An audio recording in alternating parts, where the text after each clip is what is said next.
आणि गॅसची स्वच्छता. आपला स्वयंपाक जास्तीत जास्त तर ओट्यावर आणि गॅसवरच होतो, त्यामुळे त्याची स्वच्छता ठेवणे खूपच महत्त्वाचे असते. दररोज स्वयंपाक झाल्यानंतर ओटा आणि गॅस स्वच्छ पुसून घ्या. लिंबाचा रस आणि बेकिंग सोडा यांचे मिश्रण करून ते एकत्र करून या ओट्यावर आणि गॅसवर लावून तो पुसून घेतल्यास त्याचा तेलकटपणा सहजपणे निघून जातो. आणि नंबर 2, सिंक आणि नळ.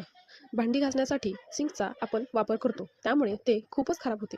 ते स्वच्छ ठेवण्यासाठी 1 चमचा बेकिंग सोडा आणि 1 कप व्हिनेगर घालून सिंकमध्ये ओता आणि त्यानंतर 10 मिनिटांनी पाणी टाका. यामुळे तुमचे सिंक स्वच्छ होते आणि चमकदार दिसते.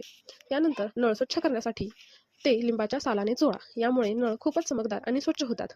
त्यानंतर आपल्या भाजीपाला साठवण्यासाठी सर्वात उपयुक्त अशी वस्तू म्हणजे फ्रीज. तर पाहूया फ्रीजची स्वच्छता कशी करायची.